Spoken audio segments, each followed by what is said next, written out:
Captain Jun Kim stood tall on the bridge of the Earth diplomatic vessel Harmony *. His hands were clasped behind his back as he stared at the massive alien ship through the main view screen. The ship was at least 10 times the size of the Harmony *, with a dark metal hull that seemed to absorb light rather than reflect it. "Captain, they're hailing us again," said Communications Officer Mena, her fingers hovering over her console. "Put them through," Jun said. He straightened his uniform and took a deep breath. The screen flickered, and Jun found himself looking at the Ragnar for the 3rd time today. The alien commander was huge, with gray-brown skin that looked like rock. Sharp ridges covered his shoulders and head. His eyes were yellow with black slits, like a cat's eyes but much colder. "Human captain," the alien said in a deep voice. The translation software worked well, but couldn't hide the disgust in the alien's tone. "I am Commander Vex, Thal of the Ragnar Empire. We have reviewed your proposal." Jun nodded. "And what have you decided, Commander?" "Earth wishes for peace and trade between our peoples." Vex Thal made a sound that might have been a laugh. "Peace? Trade? With your kind?" The alien leaned closer to the screen. "We have studied your world from afar. Your people are small, soft, weak." Dr. Han, the team's xenobiologist, whispered from behind Jun. "They evolved from apex predators, Captain.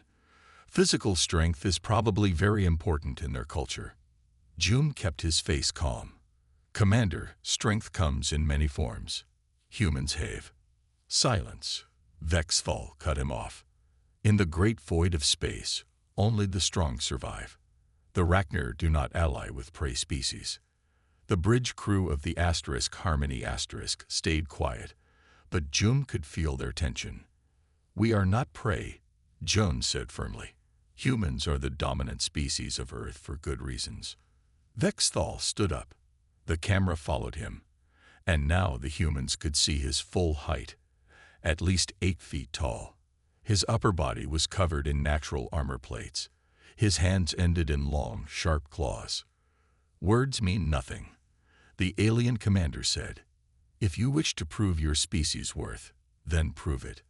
"How would you have us do that?" Jun asked carefully. Vex Thal's mouth stretched into what might have been a smile, showing rows of pointed teeth. "Your world has many animals, yes, each fighting for survival in their own way." "Yes," Jun said. "Earth has incredible biodiversity." "Then here is my challenge, human. Let's fight like animals." Vex Thal slammed a clawed hand on something off-screen. "No machines, no fancy weapons, just as nature made us." The crew exchanged worried looks. Jun kept his eyes on the screen. "You wish for combat?" he asked. "A test," Vex Thal said. "Your best against ours. If you refuse, we will consider humanity unworthy of notice, except perhaps as a resource to be harvested." The threat was clear. Jun thought quickly. Refusing would show weakness. Accepting would put human lives at risk. But what choice did they have? "How many participants?" Jun asked. "5 of yours against 5 of mine," the alien said. "You have 1 week to prepare and return with your team. The challenge will last 3 of your Earth days." "And if we win?" Jun asked. Vex Thal made that strange laughing sound again. "If you win, which you want, the Ragnar will recognize humanity as equals and open diplomatic relations." Jun looked around at his crew. They all gave small nods. They knew the stakes. "We accept your challenge," Jun said.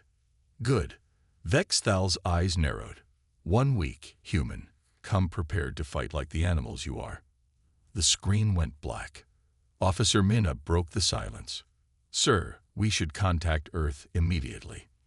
"Yes," Jun said, his mind already racing. Tell them we've made first contact, and we need their best people. Not soldiers, something different." "What kind of people, sir?" asked his first officer. Jun turned to Dr. Han. "Doctor, what does it truly mean to fight like animals?" Dr. Hand's eyes widened as she understood his thinking. Captain, that's brilliant. Animals don't just fight with claws and teeth. They use every advantage they have. Exactly, Jones said. And so will we. As the Harmony turned back toward Earth, Jum stared at the alien ship one last time. The Rachner thought they had set a trap, but perhaps they had given humanity exactly the opening they needed. The United Nations Security Council room was packed. Leaders from every major nation sat around the large round table. Screens on the walls showed the Rachner ship and Commander Vexthal. Captain Jum Kim stood at the front, having just finished explaining the alien challenge. "This is madness," said General Park, slamming his fist on the table. "They want us to fight without weapons. These aliens have natural armor and claws. Our people would be slaughtered." The room filled with angry voices. Some wanted to send soldiers with hidden weapons. Others suggested refusing the challenge and preparing for war. "We cannot win in a direct fight," said the Chinese representative. "Their ship is bigger than anything we have. If they attack Earth, millions could die." "Then we must accept this challenge and somehow win it," said the Secretary General. "But how can we fight creatures built like tanks without our technology?" A woman sitting quietly at the end of the table stood up. She was in her 50s with short gray-streaked hair and intelligent eyes. Everyone turned to look at her. "Professor Hyun Lee," the Secretary General said, "you have something to add." "Yes," Professor Lee said. Her voice was calm but strong. "I think we're all misunderstanding the challenge." She walked to the front and pointed at the frozen image of Vexthal on the screen. "Commander Vexthal challenged us to fight like animals. But that doesn't necessarily mean what he thinks it means." The room went quiet. "I've studied Earth's animals for 30 years, she continued. "And I can tell you that fighting with claws and teeth is just one small part of how animals survive. Most animals avoid direct combat whenever possible." She pressed a button, and new images appeared on the screens. A chameleon changing colors, a school of fish moving as one, a pack of wolves surrounding their prey. Adaptation, cooperation, strategy. "These are also how animals fight," she said. "Humans became Earth's dominant species not because we were the strongest or fastest, but because we were the smartest and most adaptable."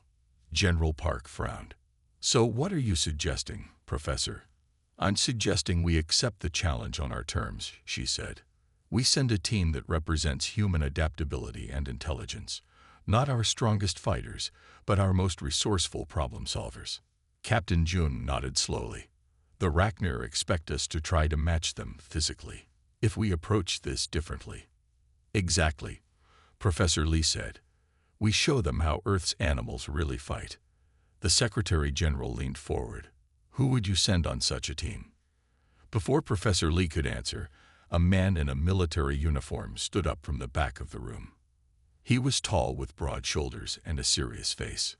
"Colonel Park," the Secretary General said with surprise. "I didn't know you were here." "I was called in as a tactical advisor," Colonel Park said. "And I believe Professor Lee is right. This isn't about muscle. It's about mind." He walked to the front and stood beside Professor Lee. "I've led special operations teams in every environment on Earth," he said. "Desert, jungle, Arctic, ocean. My teams never had the advantage of numbers or firepower. We survived using our wits and working together. Are you volunteering to lead this team, Colonel?" the Secretary General asked. "I am," Colonel Park said firmly. "And I request that Professor Lee join as our scientific advisor." Professor Lee looked surprised but nodded in agreement. "Who else would you choose?" asked Captain Jun. Colonel Park turned to the screens. "I need people who understand animal behavior and human adaptation. Athletes who know the limits of the human body. Survival experts who can live off the land." "You have 5 days to assemble your team," the Secretary General said. "The Harmony will take you to the Rachner ship." As the meeting ended, Colonel Park and Professor Lee stayed behind to talk. "Do you really think we can win?" Professor Lee asked quietly. Colonel Park's face was serious. The Rachnar made one critical mistake. They assume that fighting like animals means fighting like their kind of animals. They don't understand Earth or its history. And that gives us an advantage, Professor Lee said, beginning to smile. Exactly, Colonel Park said. Now let's find people who can show aliens what humans are really capable of. Colonel Dodd Park stood in the training center watching 4 people run through the obstacle course he had designed. They jumped over walls, crawled under nets, and climbed ropes. Even though they had just met 2 days ago, they were already working together to help each other through the course. Professor Hyun-Lee walked up beside him with a tablet in her hand. "What do you think of them?" she asked. "They're good," Colonel Park said. "Very good. But are they good enough?" On the course, a woman with strong arms and legs easily scaled a 15-foot wall. This was Gina Kwan, an Olympic decathlete who had won 3 gold medals. Behind her came Ta Sung, a man who had survived alone in the Amazon jungle for 2 years after a plane crash. He moved quietly and efficiently, saving his energy. Near the water section of the course, Sun Kang was showing the others how to cross without making ripples. She had studied sharks, whales, and other sea creatures all her life. She knew how predators hunted in water. The last member of the team was Jin Choi, who had grown up in the mountains. He knew how to make tools from almost anything. Right now, he was using a stick and some vines to create a simple bridge. "They have the skills," Professor Lee said, "but do they understand what they're facing?" "It's time they did," Colonel Park replied. He pressed a button on his wrist device. "Everyone, finish up and meet in the briefing room." 20 minutes later, the team sat around a table. They were tired but alert. "You've all been training hard," Colonel Park said. "Now it's time to see what you're really up against." He nodded to Professor Lee, who turned on a large screen. It showed the Rachnar from several angles. "These are the aliens who challenged us," she said. "The Rachnar." The team stared at the images. The aliens were huge, with thick skin that looked like armor. They had long, sharp claws and powerful muscles. "They're built like tigers crossed with rhinos," Sun said, leaning forward. "Are we supposed to fight these things directly?" Jin asked. "Because that seems impossible." "No," Colonel Park said firmly. "That's what they expect us to do. But we're going to fight smarter, not harder." Professor Lee touched her tablet, and new images appeared. These showed scans of the Rachnar's body. "I've been studying the data Captain Jun's ship collected," she said. "The Rachnar have some interesting weaknesses. Their armor is strong, but their joints are exposed. Their eyes are sensitive to bright light, and their bodies don't regulate heat very well. So they get too hot or too cold easily?" Gina asked. "Exactly," Professor Lee said. "They evolved on a planet with very stable temperatures. Big temperature changes make them slow down."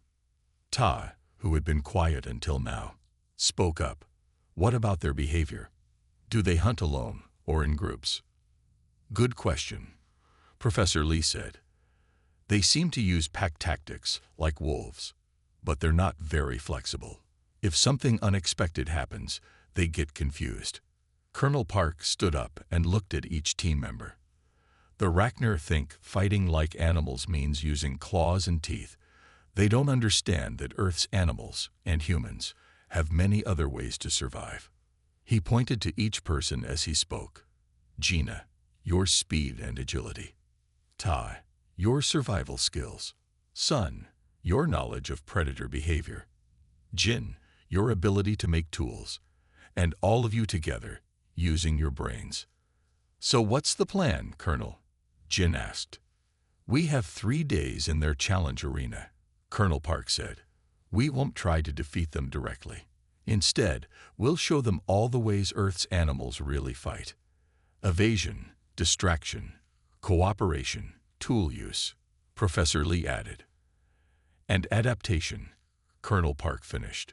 "The Rachnar think they know what to expect from us. They're wrong." The team members looked at each other, beginning to understand the strategy.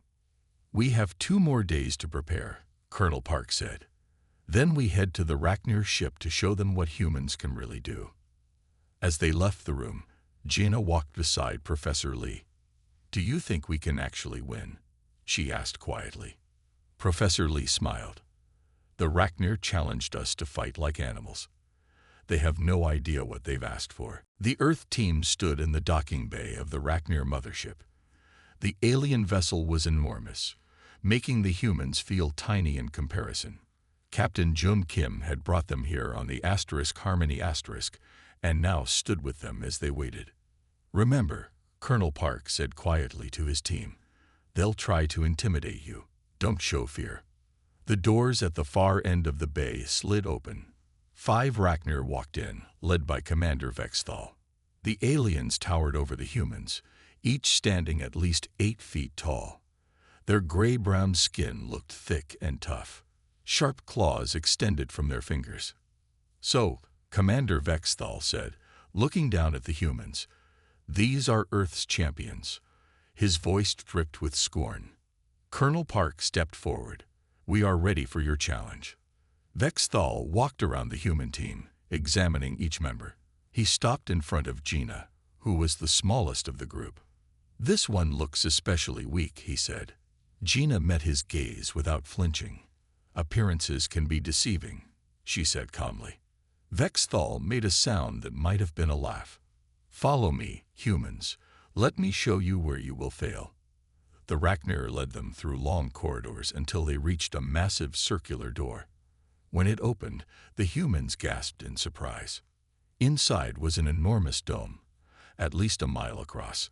It contained what looked like a piece of earth: trees, grass, a small stream, and rocky hills. "This is our biodome," Vexthal explained. "We created it based on scans of your planet. The challenge will take place here." "You recreated Earth environments?" Professor Lee asked, unable to hide her amazement. "We study all potential resources," Vexthal said. "The biodome can change to simulate different Earth environments. The challenge will last 3 of your days, with a new environment each day."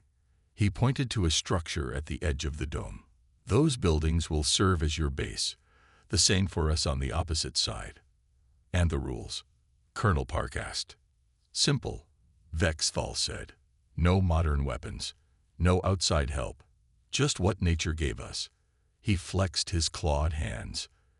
"You may use anything you find within the biodome." Jin looked at the trees and rocks, his mind already thinking about tools he could make. "The challenge begins at dawn tomorrow," Vexthal continued. "The goal is simple: prove your worth by surviving against us." "And if we do more than survive?" Colonel Park asked. "If we defeat you?" The Rachner commander's eyes narrowed. "That will not happen, human. But if by some miracle it did, we would consider your species worthy of respect." After the Rachner left, the human team explored their base. It was simple but had everything they needed: beds, food, water, and a planning table. "They're very confident," Sun said as they gathered around the table. "Too confident," Tay replied. "That gives us an advantage." Colonel Park spread out a rough map of the biodome that he had sketched. "They expect us to fight them directly. That's exactly what we won't do." "Day 1 will likely be this forest environment," Professor Lee said. "Based on what we've seen of the Rachner, they'll hunt us aggressively." "So we don't let them find us," Jin said. Colonel Park nodded. "Exactly. Gina, you're our fastest. You'll lay false trails. Tai, you'll help everyone hide their real tracks." "What about shelter?" Sun asked. "We'll need safe places to rest." "Up there," Ta said, pointing to the taller trees. "The Rachner are heavy. The high branches won't support them." Jin picked up some sticks from outside. "I can make basic tools tonight. Nothing fancy, but enough to help us." As darkness fell, the team continued planning. From the other side of the biodome, they occasionally heard roars from the Rachner. The aliens were trying to scare them. Colonel Park stepped outside and looked up at the artificial sky of the dome. "Tomorrow, They would show the Rachner what humans were really capable of. "Ready?" Professor Lee asked, joining him. "As ready as we'll ever be," he replied. "The Rachner think they're the hunters, and we're the prey." "Little do they know," Professor Lee said with a small smile. "On Earth, even the prey have tricks to survive." A loud horn woke the human team at dawn. They quickly ate a light meal and gathered their few tools. "Remember the plan," Colonel Park said. "Today is all about survival and adaptation. We show the Rachner that avoiding a fight can be smarter than seeking one." They left their base and entered the forest. The trees were tall and thick, with plenty of underbrush. Birds sang in the branches, or at least something that sounded like birds. The whole environment was a copy of Earth, but not a perfect one. "Split up," Colonel Park ordered, "but stay within calling distance." Gina took off running to the east, deliberately leaving clear footprints. Sun headed north toward the stream they had seen earlier. Tai and Jin went west, moving quietly through the trees. Colonel Park and Professor Lee stayed near the center of the area. They had been in the forest for less than an hour when they heard the Rachner. The aliens weren't trying to be quiet. They crashed through the underbrush, calling to each other in their rumbling language. "They're hunting in a line," Professor Lee whispered, "like beaters flushing out game." "Then let's not be there when they arrive," Colonel Park replied. He used his small radio to warn the others. "Rachner approaching from the south. Everyone implements scatter plan." Across the forest, the team sprang into action. Gina, who had left obvious tracks heading east, doubled back along a fallen log, leaving no prints. Then she climbed a tall tree and moved through the branches. Ta showed Jin how to walk on rocky ground to leave no footprints. Then they separated, with Jin heading for higher ground. Sun was already in position by the stream. She slid into the water, using a hollow reed to breathe while staying completely submerged. It was a trick she had learned from studying how certain water beetles survive. The Rachner hunting line moved through the forest. There were 5 of them, spread out but within sight of each other. They followed Gina's obvious tracks until they suddenly disappeared. "Where did they go?" one Rachner growled. Commander Vex Thull examined the ground.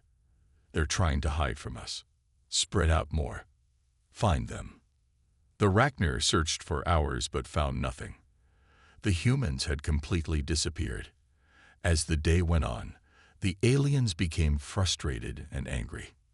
"This is not fighting," Vex Thull roared. "This is cowardice." High above in the trees, Gina watched him.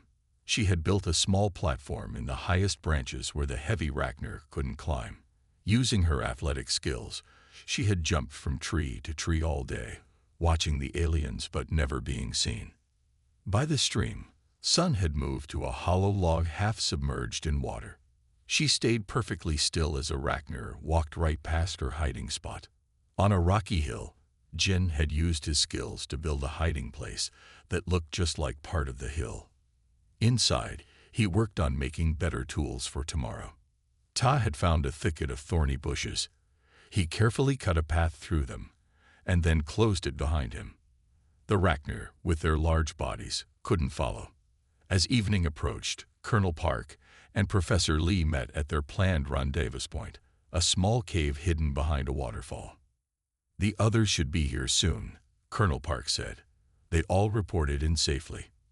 Professor Lee nodded. "The Rachner are furious. They expected us to run or fight, not to disappear completely." "That's what many Earth animals do," Colonel Park said. "Chameleons change color. Rabbits freeze to avoid detection. Mice build hidden nests." One by one, the rest of the team arrived at the cave. They were tired but unhurt. Day 1 was about showing them adaptation, Professor Lee told everyone. Day 2 will be about cooperation. "The Rachner are strong as individuals," Colonel Park added. "But we are stronger as a team." Outside the cave, they could hear the Rachner calling to each other as they returned to their base. The aliens sounded angry and confused.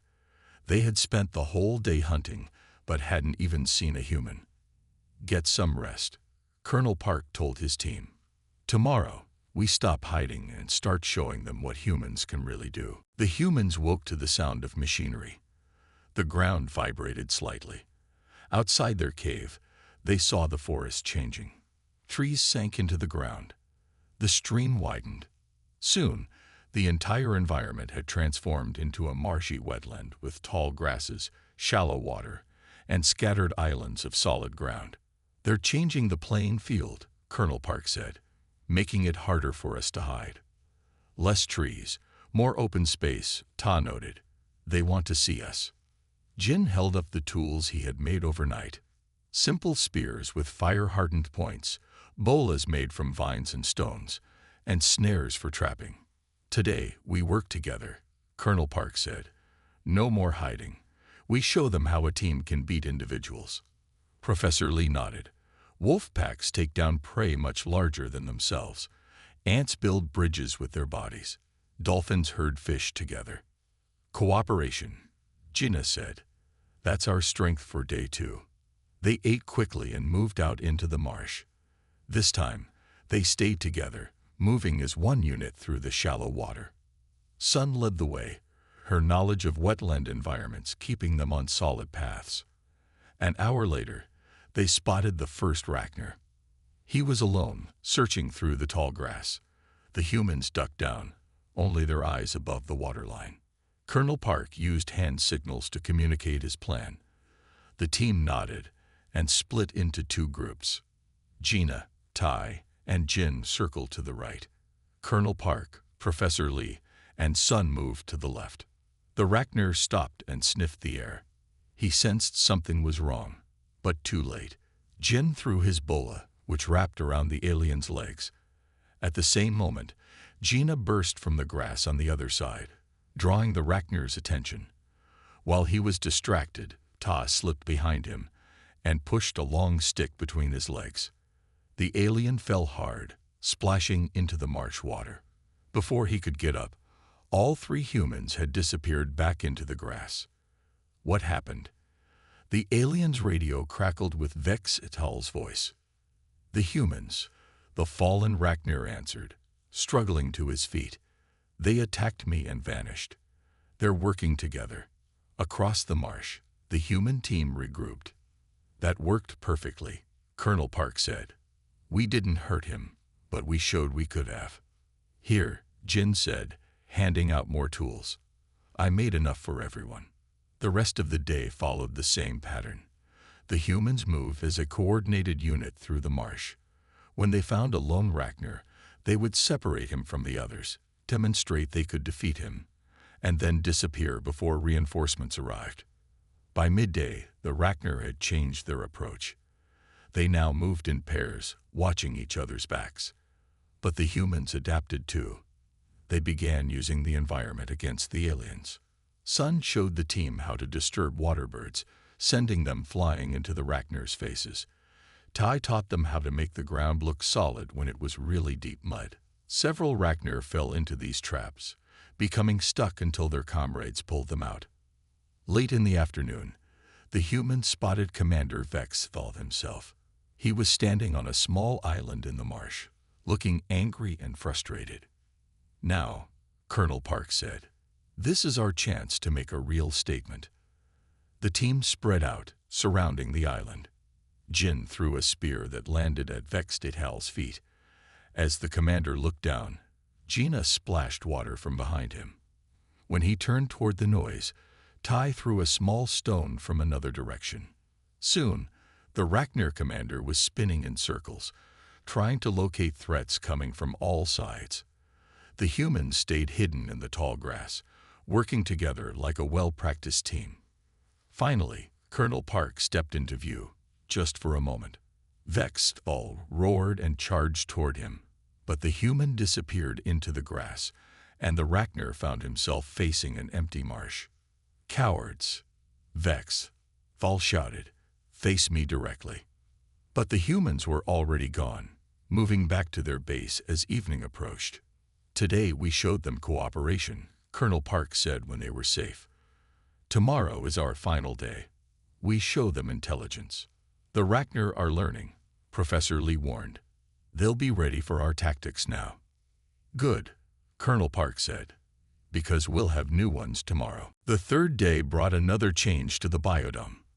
The team woke to find the marsh had been replaced by an open plain with tall yellow grass. A few small trees stood here and there, but mostly it was flat, dry land that stretched in all directions. The artificial sun shone brightly, making the environment hot. "This is bad," Ta said as they looked out from their base. "Nowhere to hide, nowhere to climb. They've given themselves the advantage." "Or so they think," Colonel Park replied. "Remember, today it is about intelligence." Professor Lee was studying the new environment carefully. "The Rachner don't handle heat well, and that grass looks very dry." Jin understood immediately. "Fire." "Exactly," Colonel Park said. "But we need more than that." "Sun, what do predators do in plains like these?" Sun thought for a moment. "They use the terrain, dig pits, set traps, force prey into bad positions." "Can we do that here?" Colonel Park asked. Jin looked at the dry ground. "It would be hard to dig, but not impossible. I need everyone's help, though." "You have it," Colonel Park said. "Let's move out." The team split into pairs. Jin and Ta began digging pits in strategic locations, covering them with thin layers of grass. Gina and Sun scouted the plain, mapping where the Rachner were positioned. Colonel Park and Professor Lee gathered dry grass and sticks for their fire plan. By midday, the heat was intense. The humans were sweating but continuing to work. In the distance, they could see the Rachner moving slowly, their normally aggressive movements sluggish in the heat. "They're suffering," Professor Lee said. "Their bodies can't cool down efficiently." "Time to use that," Colonel Park decided. The team gathered together. Jin had finished 3 pit traps. Gina and Sun had found where all 5 Rachner were hunting. Colonel Park and Professor Lee had prepared bundles of dry grass for controlled burns. "Here's the plan," Colonel Park said. "We start small fires on 3 sides of them. Not to hurt them, but to drive them where we want them to go, right toward Jin's traps." "Won't the fires spread too fast?" Tai asked. "That's where your skills come in," Colonel Park replied. "You'll help control the burn lines." The plan went into action immediately. Colonel Park, Jin, and Sun each started a small fire at different points around the Rachner hunting group. Ta showed them how to make fire breaks to control where the flames could spread. Gina ran between the fire lines, making sure the Rachner saw her and would follow in the right direction. As planned, the aliens began moving away from the fires and toward the center of the plain. The heat was making them even slower. Their armored skin, normally a protection, now trapped their body heat and made things worse for them. "They're heading straight for the first pit," Sun reported. Sure enough, one of the Rachner fell into the carefully disguised hole. He wasn't hurt, but he was stuck. His companions tried to help him, clustering around the pit. This was exactly what the humans wanted. "Now," Colonel Park signaled. The team appeared from different directions, holding burning bundles of grass on long sticks. They circled the confused Rachner, who found themselves surrounded by humans wielding fire. Commander Vexthal, who was among the trapped group, roared in anger. "This is not fighting. This is trickery." Colonel Park stepped forward. "This is intelligence, the greatest weapon any animal on Earth possesses." The humans closed their circle tighter, the heat from their fire torches adding to the Rachner's discomfort. The aliens were weakened by the heat. One was trapped in a pit, and they were surrounded by fire they couldn't cross. "We could defeat you now," Colonel Park said calmly. "But that's not the point of this challenge." "What is the point, then?" Vexthal demanded, his voice less confident than before. "To show you how Earth's animals really fight," Professor Lee said. "Not just with teeth and claws, but with adaptation, cooperation, and intelligence." The sun began to set on the 3rd and final day. The humans maintained their circle around the Rachner, having symbolically won the challenge. "The day is yours," Vexthal finally admitted. But the challenge is not over until the horn sounds at dawn.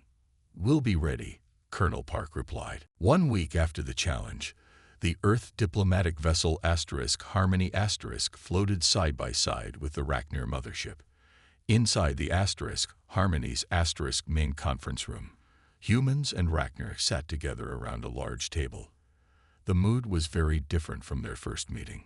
Captain Jum Kim and Commander Vexthal sat at the center of the table. Before them lay a document, a formal alliance between Earth and the Rachner Empire.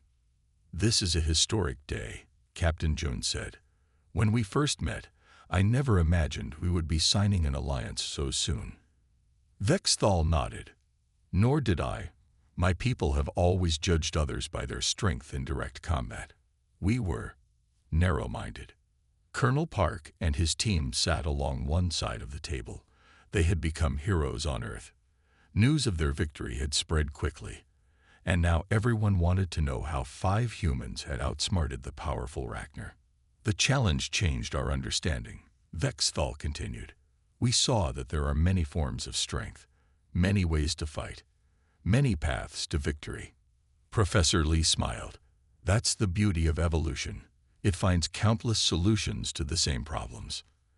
And now we can learn from each other," Captain Jun added. "Your technology, our adaptability. Together, we will both be stronger." Commander Vexthal picked up a pen, a human tool that had fascinated him, and signed the alliance document.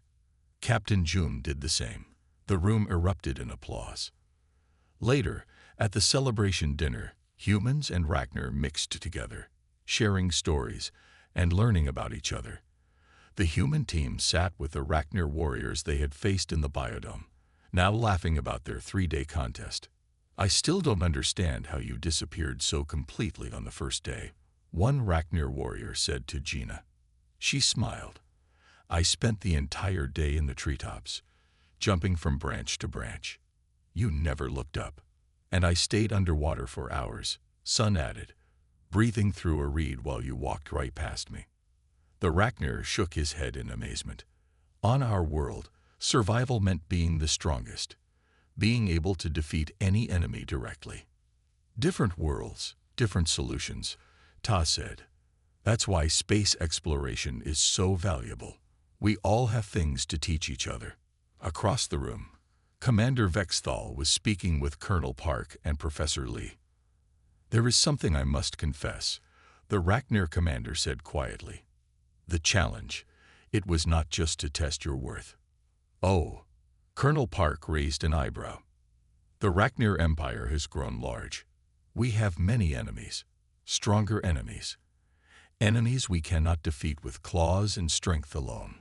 Vex all looked down at his hands. "We needed new ways to fight." Professor Lee nodded slowly. "You wanted to see if humans had something different to offer. A new perspective." "Yes," Vexthal admitted. "And you proved that you do. Your methods, adaptation, cooperation, intelligence, they may help us survive against these greater threats." "So the alliance benefits us both," Colonel Park said. "More than you know," Vexthal replied. "There are dangers in the galaxy that neither of us could face alone." As the evening ended, the human team gathered by the viewing window. Earth was visible in the distance, a beautiful blue sphere against the blackness of space. "Do you think we changed things?" Jin asked. "For both our species." "I think we did," Colonel Park said. "We showed the Rachner a new way of thinking, and we reminded ourselves what makes humans special. Not our strength," Jinna said. "Not our speed," Tai added. "But our adaptability," Sun continued. "Our cooperation," Jin said. "And our intelligence," Professor Lee finished. The ship turned, beginning its journey back to Earth. The team would return as heroes who had secured humanity's first alien alliance not through war, but through understanding. "They challenged us to fight like animals," Colonel Park said, watching as the Rachner ship moved alongside them in perfect formation. "And in doing so, they helped us remember what makes us human." As both ships accelerated toward Earth, the stars stretched into lines of light. Two species, once potential enemies, now travel together as allies toward a future neither could have imagined just days before. The end. 1 week after the challenge, the Earth diplomatic vessel Harmony floated side by side with the Rachner mothership. Inside the Harmony's main conference room, humans and Rachner sat together around a large table. The mood was very different from their first meeting. Captain Jum Kim and Commander Vexthal sat at the center of the table. Before them lay a document, a formal alliance between Earth and the Rachner Empire. "This is a historic day," Captain Jun said. "When we first met, I never imagined we would be signing an alliance so soon." Vexthal nodded. "Nor did I. My people have always judged others by their strength in direct combat. We were narrow-minded." Colonel Park and his team sat along one side of the table. They had become heroes on Earth. News of their victory had spread quickly, and now everyone wanted to know how 5 humans had outsmarted the powerful Rachner. "The challenge changed our understanding," Vexthal continued. "We saw that there are many forms of strength, many ways to fight, many paths to victory." Professor Lee smiled. "That's the beauty of evolution. It finds countless solutions to the same problems. And now we can learn from each other," Captain Jun added. "Your technology, our adaptability. Together, we will both be stronger." Commander Vexthal picked up a pen, a human tool that had fascinated him, and signed the alliance document. Captain Jun did the same. The room erupted in applause. Later, at the celebration dinner, humans and Rachner mixed together, sharing stories and learning about each other. The human team sat with the Rachner warriors they had faced in the biodome, now laughing about their 3-day contest. "I still don't understand how you disappeared so completely on the first day," one Rachner warrior said to Gina. She smiled. "I spent the entire day in the treetops, jumping from branch to branch. You never looked up. And I stayed underwater for hours," Sun added, "breathing through a reed while you walked right past me." The Rachner shook his head in amazement. "On our world, survival meant being the strongest, being able to defeat any enemy directly." "Different worlds, different solutions," Ta said. "That's why space exploration is so valuable. We all have things to teach each other." Across the room, Commander Vexthal was speaking with Colonel Park and Professor Lee. "There is something I must confess," the Rachner commander said quietly. "The challenge, it was not just to test your worth." "Oh," Colonel Park raised an eyebrow. "The Rachner Empire has grown large. We have many enemies, stronger enemies. Enemies we cannot defeat with claws and strength alone." Vex all looked down at his hands. "We needed new ways to fight." Professor Lee nodded slowly. "You wanted to see if humans had something different to offer. A new perspective." "Yes," Vexthal admitted. "And you proved that you do. Your methods, adaptation, cooperation, intelligence, they may help us survive against these greater threats." "So the alliance benefits us both," Colonel Park said. "More than you know," Vexthal replied. "There are dangers in the galaxy that neither of us could face alone." As the evening ended, the human team gathered by the viewing window. Earth was visible in the distance, a beautiful blue sphere against the blackness of space. "Do you think we changed things?" Jin asked. "For both our species." "I think we did," Colonel Park said. "We showed the Rachner a new way of thinking, and we reminded ourselves what makes humans special. Not our strength," Jinna said. "Not our speed," Tai added. "But our adaptability," Sun continued. "Our cooperation," Jin said. "And our intelligence," Professor Lee finished. The ship turned, beginning its journey back to Earth. The team would return as heroes who had secured humanity's first alien alliance not through war, but through understanding. "They challenged us to fight like animals," Colonel Park said, watching as the Rachner ship moved alongside them in perfect formation. "And in doing so, they helped us remember what makes us human. As both ships accelerated toward Earth, the stars stretched into lines of light. Two species, once potential enemies, now traveled together as allies toward a future neither could have imagined just days before. The end,